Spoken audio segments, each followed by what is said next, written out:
Welcome to the ReRooted podcast with Francesca Maximé, trauma-sensitive mindfulness meditation teacher and poet. Together, we'll take a closer look at approaches to transforming trauma with insights from psychology, neuroscience, spirituality, social justice, and the creative arts. Join Francesca and her guests for an exploration of our shared connection and how we can cultivate greater compassion for ourselves and for others.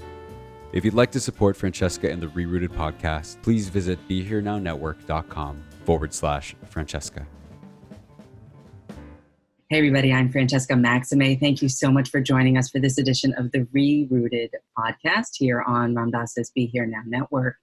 And today we continue our conversations and our exploration around how to be mindful around issues of racial and social trauma and our own self-investigation work that we can do, which is kind of the mindfulness path and the Buddhist path, is being able to see clearly. So what are our obscurations? What do we not know about ourselves?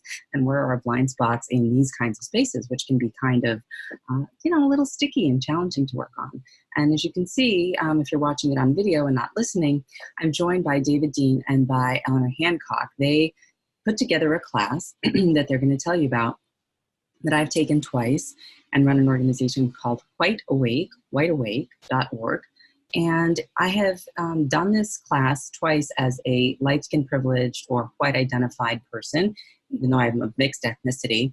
We kind of understand where that shows up for me and what is interrogating whiteness and what is this concept of whiteness and how do we be mindful about it and how do we marry education with good intention and all these kinds of things that they're going to talk to you more about. So welcome, Eleanor and David. Thank you so much for joining me here today and our listeners on ReRooted. Thanks for having us. Thank you, Francesca. Mm-hmm. So you're going to be offering the class again next month in October 2019, and you offer it regularly throughout the year a couple of times. Tell us about the class, whoever wants to go first. Do you want to start, David? Sure. So, and how you got into doing the work maybe is even a better place to start. And then you can talk about the class. Let's do that. Okay. Sure. Eleanor is obviously the director of Wide Awake and has put in all this work to build up that platform. And I connected with Eleanor about 3.5 years ago. After I had spent a lot of time working for people of color-led organizations for racial justice and indigenous sovereignty, and realized that even though I was doing positive work and building great relationships in those settings, that I had a lot to unpack in myself and a lot more learning that I wanted to do to understand my role in creating social change in the world as a white man, and understand a lot of the feelings of shame and difficulty and some of the blocks that I had while trying to do that work, and also had a lot of curiosity too about my own history and understanding what were actually the forces that set my ancestors on this path of complicity in racial harm. And so Eleanor and I were just in a similar place of wanting to investigate in some similar things.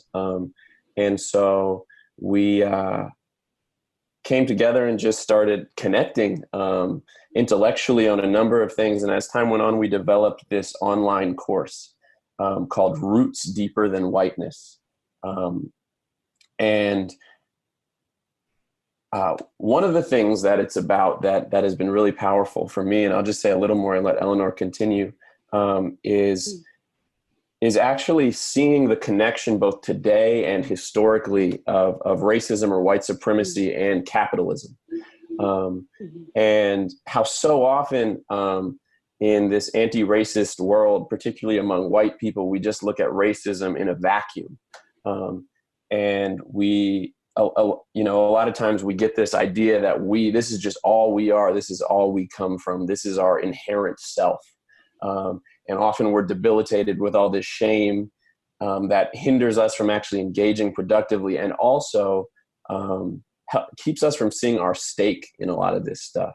But what I think Eleanor and I have found is that when you look historically, and you look today, and you see the role of ruling class power and the ways in which a powerful elite have always used racism as this tool to divide and conquer and to pit masses of white folks, particularly working class white folks, against people of color, to keep the two from coming together, to create a better world for everyone that is both free of white supremacy and corporate domination.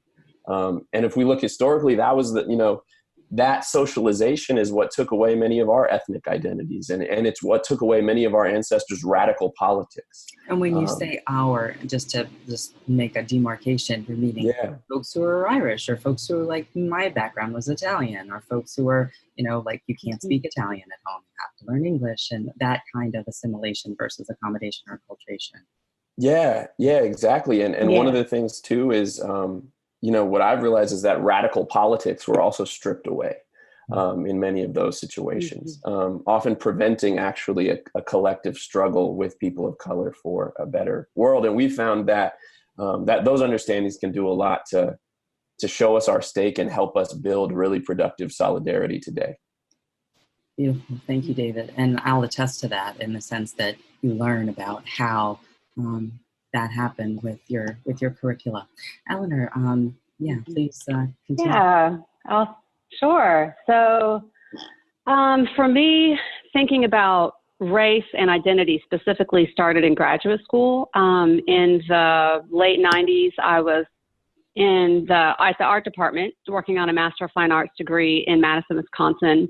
And I ended up taking a performance art class with a Chicana professor who really focused on performance art that was taught by folks of color. And I had moved from Abilene, Texas, where I grew up, and it was just a real eye-opening experience through this, sometimes very conceptual or kind of radical genre of performance art. It was this window into the experiences of folks of color in the United States that I hadn't had before. And as I spent more time in that class, I ended up taking it several times, I began to want to understand how my identity had been shaped. And so at the time, I went to the library, and this book called White Women, Race Matters. It's by a sociologist. I'm not going to say her name off the top of my head, so I won't mess it up. But it just broke down racial construction for white people and some of what was particular about that. So at that point, that was an illuminating experience for me, and it kind of set me up early on in my adult life to be conscious of race and identity.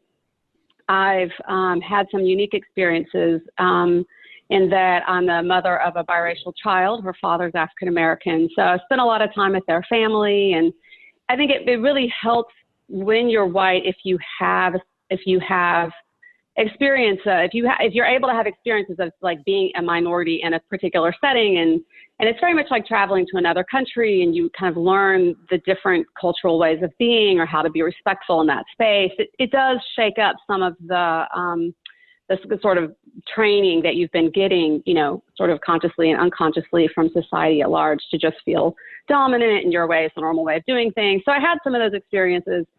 But really for me, it had always been a very personal journey. And a lot of times, it had to do with thinking about what my daughter's needs might be, and knowing that I had different things that I was aware of than some of my other, my friends who are white mothers who had white kids. I had a whole other set of things that I was thinking about that they weren't thinking about. But in terms of doing work with other white people in a group setting, it had not even occurred to me that was a thing until a few years ago, now maybe 6 years ago, 7, that I met Kristen Barker, who lives here in Washington, D.C. and participates in IMCW offerings and offers things sometimes, right? Just for those who don't know, that's the Insight Meditation Center of Washington. Great. That's Tara Brock. Thank you. With Tara Brock. Mm-hmm. Yeah, so this is an outgrowth of that in a way, in some ways. Well, yeah. So there was a group of Buddhist practitioners here in DC. A lot of them went to IMCW Sangha events. It wasn't an IMCW group that was meeting, but there was a group of practitioners who developed their own. They developed their own curriculum because they wanted to understand and relate more deeply to, what does it mean that we're white? And we don't know that much. We don't really know as much as we'd like to know about race and how that affects us and how that affects our peers and colleagues and friends of color. And so it was a small group that met over a period of time. And at any rate, when I met Kristen, I learned about their work, and that was my first window into people doing this work. And what was really special about what they did is that they brought their mindfulness practice to it. So a lot of anti-racism training can be very intellectual. It can often be very harsh. It can be shaming and blaming. So my introduction to an approach of white people working in caucus on race was that approach already brought compassion and curiosity as the heart of mindfulness practice. Beautiful. And so at that point, there was some collaboration that went on, and I was given permission to use the name that they had used for their small group to start a website. And then over time, the website became a platform that was able to launch an actual organization. So White Awake now has its own 501c3. We have a small board. We have an advisory council. And it's part of what's been a real blessing for me is on this journey is that it's always something I was passionate about and interested about. But as soon as I started making it the main thing that I did for work, it's like I became this magnet for people and resources and so I've learned a lot simply because of the position that I've been in.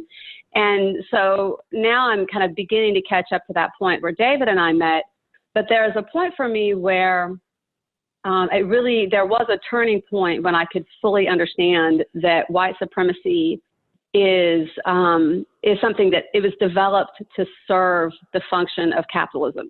It was developed by a ruling class to divide people. And what's interesting is when I first heard that concept was when I was newer to this work as group work. And there's a clip that you can find easily online. Actually, David has brought it into the Roots Deeper Than Whiteness curriculum for homework. But there's a clip of Tim Weiss explaining that. When I first heard him, I was like, oh, that's just a cop-out because white people don't want to have to face up to their privilege and their complicity in the whole thing. So, when I really actually got it was I was able to listen to Chris Crass give a talk in person here in DC at the Washington Ethical Society. And I just got it, that this is, and that if you don't understand the function of white supremacy, then you can never unravel it. So it's very strategic. It's not about whose fault it is, who's to blame. And that's part of that thinking that I think it's a very natural human thing. But once again, mindfulness is a practice. It's one practice. There's many practices that can help turn you away from that, well, whose fault is it anyway, kind of thinking. It's like, and just think more about cause and effect. And if you want to unwind something, you do have to be kind of calm and centered, use your frontal cortex the way it was designed to use, and be like, well, what's happening? And so this is a huge part of the class, Roots Deeper Than Whiteness, is unwinding and understanding some of the early history around how whiteness was developed and understanding how it was very consciously and strategically, developed by a ruling class during the 13 colonies when you had the situation where a small group of people owned everything. And there were a lot of enslaved Africans and a lot of, indentured servants or European poor working people who were basically their circumstances were very similar. And so if they got together, they totally had the numbers, to overwhelm the elite. So by not only socializing white people differently, but giving them certain roles, like giving them privileges that enslaved Africans were then denied forever, and then giving them jobs to be the slave patrol, or they consciously divided those two groups. And that is now what we're living with. And it's not just, something that happened in the past and, we just can't get rid of it. It's actually still being used in the same way. It just adapts according to the times. So we're very much seeing that now. That's really in our face now with the Trump administration, everything that's happening right now. So, I can talk a little bit more about meeting David and developing the course, but it feels like a natural point to come up for air and let you direct where the conversation goes, Francesca. Beautiful, beautiful. I really appreciate that. And I really appreciate your own coming into the work and how that developed and the things that you found insightful and enlightening. And I think that we all have had those moments. We haven't all had those moments. That's part of the issue. But when we have those moments, those of us who have had those moments, then it's sort of like, wow, okay, I can't like unsee this. I can't go back. It's just sort of like, oh, I didn't know. Or gee, this is what I'm not understanding. Yeah. So, okay, two things. I want to get to the course and sort of how it works and people, can enroll and all those kinds of things. I want to get to that and we will. But I want to go back first to kind of talking about when we talk about race or racism or we talk about stuff. I mean, you very clearly laid out the argument that white privilege or white supremacy or white body supremacy or white skin privilege or light skin privilege or whatever demarcation along divisions around there being a dominant, more appropriate, more, this is the exalted race or skin color or whatever, right? Like that narrative, however, that came out of that false narrative, right? That fake news narrative, that came out of a really strategic economic place, right? And that was also, of course, the driving forces of slavery and everything. And that enslaved people. And also, as we know, indigenous genocide and all the other factors that came into play and other ethnic groups that were marginalized along the way. Okay, so it's economic. We get that. We know that if we're taking your argument there. But what is lost? What I'm curious about is what do white people not know? And David was talking about this, and maybe we can unpack that a little more from his side. What is lost from all the folks who did come over, who kind of worked hard, who were given the land when people of color weren't, when they were starting to come together around being poor people together and trying to speak their truth to the folks in power.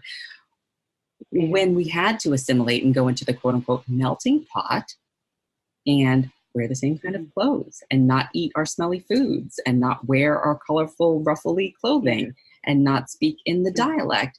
And how does that influence perhaps the neuroses of Americans who are light-skin privileged today, perhaps the feeling of separation that can be pervasive there and not connection and community. Mindfulness communities, we know as Sangha is so critical to healing and well-being, and also more of the more natural way of kind of who we are. Because this is a construct. Race is a reality. Racism is a reality, but race itself is, as you said, a construct. So, David, do you want to go there? I have just something that's on the tip of my tongue that I don't think will be real long. And David, I know you can speak to this really well. I mean, we both can speak to this, but if you don't mind, I'll just take it a little short turn. Go right ahead. I was just talking. No worries. There was something that you said that triggered a particular chain of thought, Francesca, that white folks were given the land. I think that one thing that's been actually part of when I met David, there was a lot of research that he had already done. And he suggested my reading the Indigenous People's History of the United States of America. There was a lot of filling in some of the gaps for me and bringing in the puzzle pieces that were missing. That was really a beautiful thing about meeting David and being able to share in the research he had already done and talk about these things. But, I think that part of the confusion that white people have when we start to address race is that we still believe that we're all one group and that we have been taught to identify with the ruling class as though we're part of it. And then when we try to break it down, we still seem to think that that's what's going on. So I would say that white people white people have more property ownership. It's true. But white people weren't really given land. It's mixed bag because yes, they were, but they were predominantly used as a force to go out there and do the killing and claim the land and homestead it. And for the most part, they lost that land and had to keep moving. And so there's part of the experience that white people had is of being used. And I think some of the psychology, and we don't even know we've been used. And now we're in another wave of economic, turning where the rich are so much richer, and we can really see how everyone is struggling. Although, there's the wealth gap, and obviously, white folks overall have more wealth and have more security, but no one really has the security that they need in this, really divided state economically that we're in. Anyway, that thought was just right on it. Hopefully that made some sense, but I'm going to pass it over to David, and then I can take another turn if y'all like. Yeah. No, I appreciate that. And yeah, I guess I was referring to more like when there were opportunities to give some land to folks that were African American, or I didn't mean that as a correction. It was more like, that just like, put me somewhere. This was like a point that felt important to highlight, and it just made me think of that. And it's a big point of the course to talk about it's offered in the curriculum also. So I'm glad that you made it. And so, David, continue with like, what do we give up? What's been given up? Yeah. And a lot has been given up. Distinct, like white people are not just one group historically, right? And we all have like our distinct ethnic identities, distinct histories of struggle against domination even earlier in Europe. And I think what happens is so many of us have been socialized, even for the masses of Southern and Eastern European immigrants, right, in the early 1900s and late 1800s. We talk about in the course how so many of them were put through mandatory Americanization programs where they were essentially taught that their culture was inferior and pushed to identify with this sanitized, largely false, romanticized history of the white American elite. And I think so many of us, whether we are conscious of it or not, have been pushed to identify with that, with this romanticized false narrative. And so the neuroses you were talking about, to me, begins to arise when, number one, when we start looking at racism, right? And when those truths are put in front of us, of the reality of white supremacy and colonialism throughout this country's history. Sometimes when we've completely forgotten our own stories originally, and then this is our only way of identifying with this false narrative, then when that false narrative is delegitimized, we're often just like stuck in disintegration, right? In this fight, flight, or freeze space. And to me, that's why so many people, when faced with this stuff, turn to one of those fight, flight, or freeze responses. They run away and segregate themselves from it, or they, turn defensive and actually sometimes even move to the point of resisting movements for racial justice, or like so many people sort of who are on the white anti-racist left, just turn inward and sort of like feel stuck in shame and even project their shame onto all these other white people and try to be the best white person, right? But I think what the course does is that when you can reconnect to that larger narrative and understand the processes by which your ancestors were socialized and for what purposes that happened, then we can have the opportunity to actually re-identify with some of who we actually come from. We can find the opportunity to identify with multiracial movements for collective liberation that still persisted despite all this history. We can just understand our story and what actually happened, right? And come into this place of seeing that we can find strength and seeing the ways in which our stake is actually and our well-being and our security in this world of deepening economic inequality and corporate-driven climate change is actually so also even materially is so deeply connected and coming into solidarity with people of color. And that unlearning racism is actually a way of reconnecting to like who we actually come from, right? And unlearning racism is the key to building those coalitions that we also need to get free, right? So it's not just this guilt-ridden activity, right? Which it is in so much of, for so many people right now. Like that's like what they're driven by, honestly. And it's not, productive to stay in that place. And I think we all can, can do so much by seeing the larger picture. Yeah, and I so appreciate that, because I think that what happens, and I know that it happened to me too, and it's okay in other classes like yours that I had taken also, is that, there are folks who get stuck in the shame spiral or in the guilt spiral or whatever. But it's good to have, like they'll say, right? Mindfulness teachings will tell you, but to have a little bit of feeling bad, like that's the point of it, right? Like you want to recognize that like something's not right here, Right. But that whole piece of becoming toxic or overwhelming or mobilizing or whatever it is, like, it doesn't actually do anything, and it doesn't allow us to move into that space of mindful compassion and wise action and find more balance and equanimity, which if you look at the nature of things as everything's interrelated, then we naturally would be connected, and we were never separate. But this sort of constant field of pushing the separation can make us feel like we're going bananas. And to reconnect for white people too, is what I'm saying, not just for those who are on the pushed into the margins. And so what I hear you saying, David, and I know from the classes, is that as we begin as white identified folks to go into looking at where this all came from economically, like Eleanor was saying, but also like, who are we really? Where did we come from? What part of Europe? What part of Italy? What part of Scotland? What part of, and what were the traditions? And what was my family name? And the Highlands of, where was the, like, whatever. Right. Like, and as you learn those things, you kind of feel like, wow, like I have a place to be, right? So I can interrogate whiteness as a construct here as it presents itself alongside racism here in America today. But I can also investigate my own history and find some pride and joy there, perhaps, from that which came before, or an appreciation of the struggle that got everybody here into what now is the United States of America in the first place. And that can actually increase our capacity for accountability, right? And racial accountability, and facing our behaviors and facing those aspects of our history too, and so that's why they're not mutually exclusive. It's a huge part of that process, which I think is really powerful.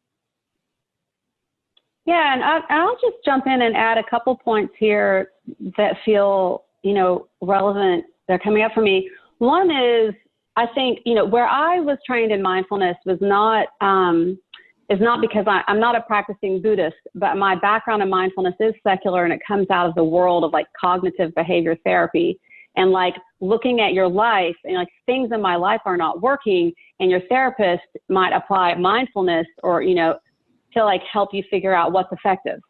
And I think that is something that's often missing in a lot of the emotional and guilt-driven activism.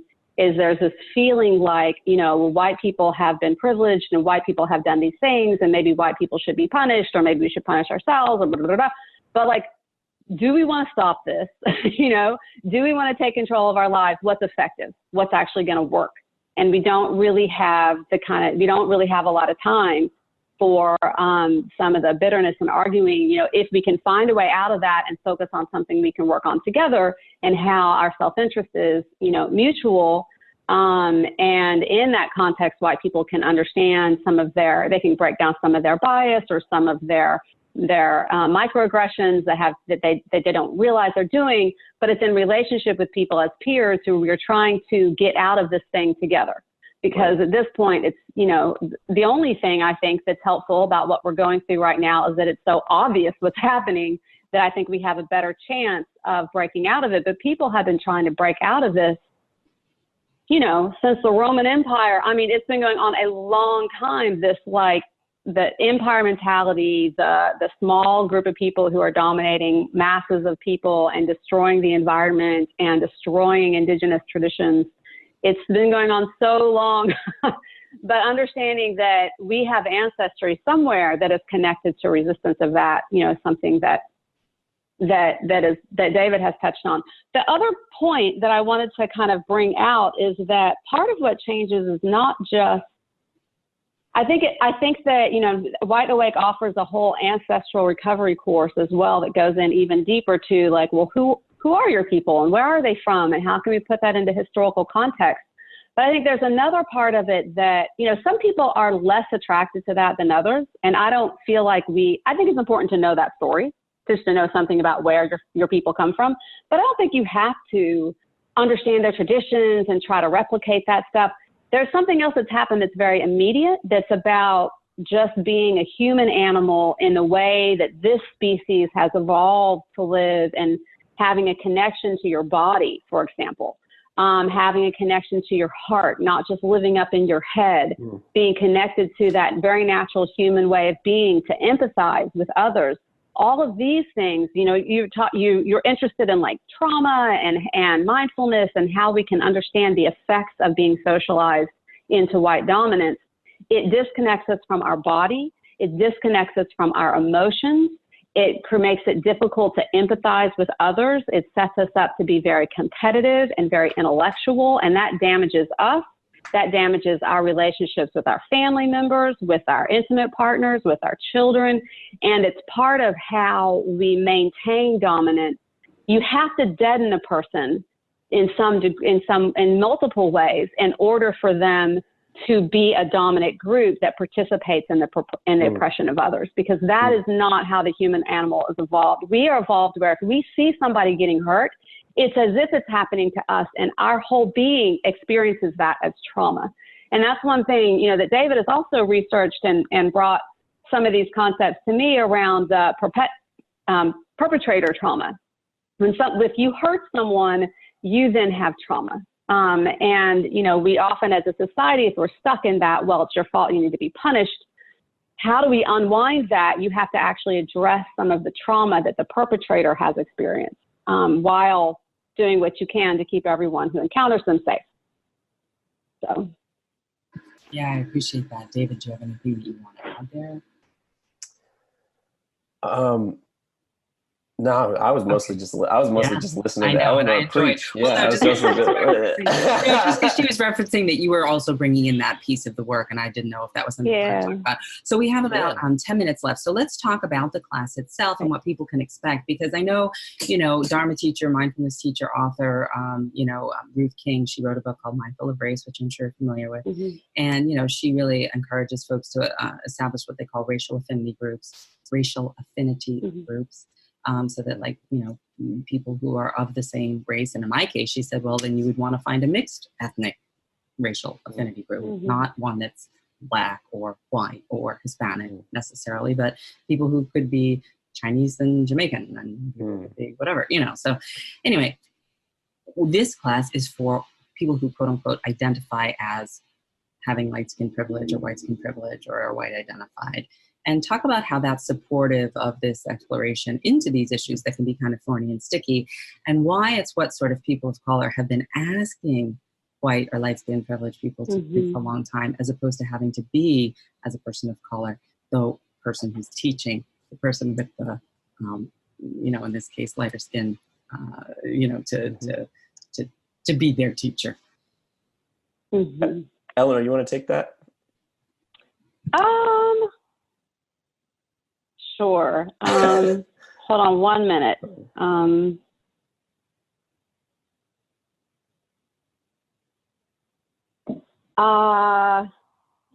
So one of the things that we've, as part of our growth as an organization and offering these courses, we've realized that we need to be much more explicit about whether or not a course is a caucus, and have a way of explaining that as people are registering. So if you go through the registration process, you'll see you're asked to read the ground rules for this course, and that'll include a more detailed explanation of caucusing.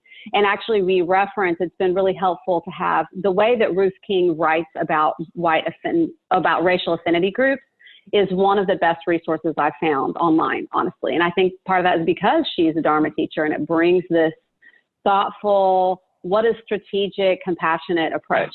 But basically, if you're going to be in a group where you want people to be able to feel comfortable being vulnerable and to talk about their experience of how they've been socialized or their family history, and they're going to talk about the fact that they're white, people are like, if you put folks in a mixed group and you ask the white people to talk about whiteness, they're going to look at the people of color.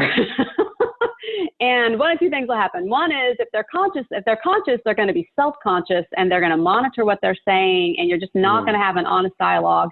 It's also not necessarily a helpful space and could even be a hurtful space for people of color to be in. Like, it's just, how about if you work that out yourself, without me being there, witnessing it, or wasting my time?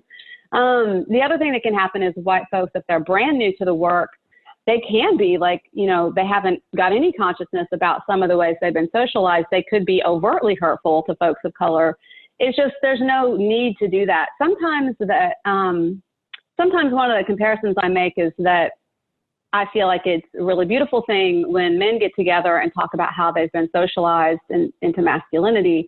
And it would be strange. There's work that they can't do if I'm there as a woman. I might be interested in being a fly on the wall sometimes, but I don't necessarily have permission to do that. And I certainly can't tell them what they need to do because I didn't have that experience. I had the experience of being socialized as a woman and experiencing sexism and gender oppression, but I don't know the inner workings of what that's like for men. Men know that because they experience that. And I think that's another thing that, your listeners who have a Buddhist practice or a mindfulness practice might really be able to appreciate is that inner knowing. There's like, you can't have somebody from the outside tell you this is what it was like for you if they don't know that. There has to be a chance to get in touch with our inner wisdom around these things. And so, I think that's part of caucusing, actually. David, do you want to elaborate on what I shared? Yeah. And share additional stuff too. So, I also think that caucusing is one method that we use in this way. And there's also, a lot of value at times in multiracial dialogue about race. And there can be, if it's held right. And there's definitely value, and almost this is not supposed to be some isolated thing, but it's supposed to support people in engagement in multiracial activism. And I think when you have, cross-racial leadership and that represents their constituencies and everyone's coming together, and we actually can wake people up to the ways in which they're connected and even, and take and create space for white folks too, to take wisdom from people of color about the ways in which they have unique and extreme suffering, and we can show up for that. Is really important too, but yeah, I just want to reiterate that this is all for the purpose of greater capacity for building multiracial solidarity, because that's what we all need to create the world that we all need. Beautiful. Yeah, I love that. And I think that, again, going back to the economic piece, whether it's racial solidarity around, sexual orientation, gender, whatever it is that is quote unquote being marginalized or pushed aside, right? We could extend that. But this particular course, this organization, Quite Awake, is focused on the racial piece. So just to note that. So we have about 5 more minutes, and I would wonder if you want to talk a little bit about the folks who, taken the class and sort of some of the things that maybe they've been able to share about, like, I came in with this happened, this is where this was my light bulb moment, and then, where people can enroll and how long it is and how much it costs. We've definitely got, definitely when people fill out the surveys, there's a strong impression that people put things together around the relationship between capitalism and white supremacy in a way that was new for them. And that was a really powerful experience from the course. Otherwise, I feel like there's a general sense I have that people have a really, empowering experience, but I'm not pulling stuff right off the top of my head about really specific things that people have said. Yeah. One thing that I think, and Eleanor, I think you'll agree with this too, is part of what I was talking about earlier about, and what I think this learning and stuff has done for me too, and us, is getting out of that fight, flight, or freeze space, which for many of the participants of this course, and people who would take stuff like this, is almost that freeze and stuck in shame and literally, I mean, I just led a small in-person thing out here in the Bay Area where I am, and people, after it was over, wrote things on big pieces of paper, just answering questions about kind of like what different types of things they learned. And one prompt was, I used to think blank, but now I think blank. Mm-hmm. And people literally were talking about, like, they used to think that, like, they were like inherently evil, you know, Yeah. literally, or like that this was their only heritage, right? And and that actually keeps people from facing the harm, right? That keeps people, if you, and we see that in all sorts of different ways of addressing trauma, right? When you even, you know, my partner works with men in prison who've committed serious harm.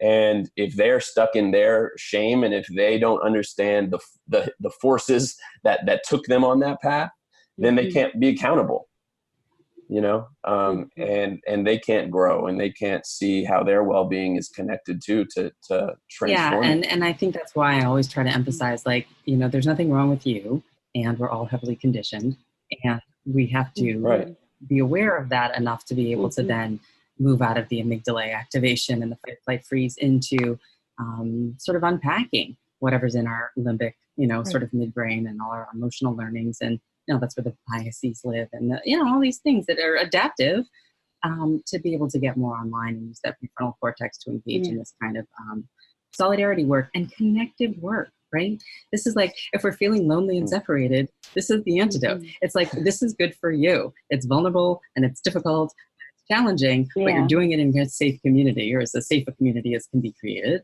And you're going to be able to move through it, like have faith in that. And that is a leap of faith in a way.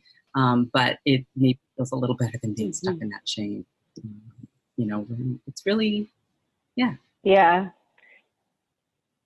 And people definitely have the experience of feeling connected to the community, to the other participants that are taking the course, and having this experience of, oh, I'm not alone, and I'm part of this supportive network. The other thing that often people take our courses with a small group, like other folks, you know, who they know locally, maybe other practitioners, if that's where their orientation they're coming from. We've had families actually take, like, we've had homeschooling families who are like on some eco village, you know, they have taken Roots Deeper with their kids. And so, you know, we really encourage that. Do you want me to talk a little bit about just registering and accessing the course? Is it time for that? When we have the registration for a course that's open, we always have that information on the home page of our site.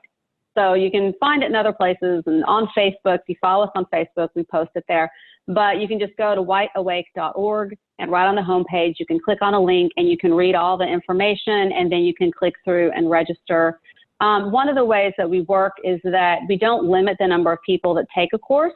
So we might have a lot of people taking an online course together, but when you're inside a live session, we use breakout rooms, and we have like some guided group discussion so that it's interactive and so that you're able to have some small group discussion. Doing it that way allows us to be in a position where we can just accept anything that a person can pay. So money should never be a barrier to taking our courses. If you want to register and can't pay anything, that's fine. We give, when you go to the registration page, we give like basically a sliding scale registration fee, and just expecting people will pay what's comfortable for them on that fee. And then if they need to pay something different, you know, they can. And then if they want to give more, they can make a donation to the organization. Beautiful. Such a really broad invitation, and really beautiful work that you've done. And really, the class is starting next month, October what? And how long is it? And it's on Sundays for a couple hours, or how are you doing it this time? Yeah, it's over the course. Go ahead.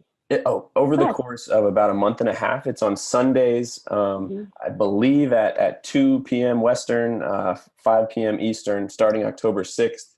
We do 2 Sundays in a row. Then we take a break for a week, have one more, take another break for a week, have our final one. So 4 sessions total. Yeah, thanks. So it's 2 hours right. each. So it's And there's homework. We ask people to do homework in between. So you should have, 2 or 3 hours that you can do homework in between sessions. Well, live and attendance it really is enriches. not, yeah. And live attendance is not mandatory. That is always a question people ask. We record the sessions and folks can use the recordings to participate. You lose a little bit of interaction of the live session, but especially if you have a small group that if you're part of a small group, you don't lose much because you can interact and use the discussion prompts for the breakout groups and things like that. All right, starting next month, whiteawake.org, David Dean, Eleanor Hancock for doing this work. We really appreciate it. And again, awakening together, really, and moving into compassionate, wise action together, and really doing the self-inquiry and interrogation around all the stuff that can occlude what prevents us from being more connected in the way that we naturally. So thank you so much for joining us today on ReRooted. Really appreciate your presence and all your good work. Appreciate it. Yeah, thank you for the invitation, Francesca. Bye. Yeah.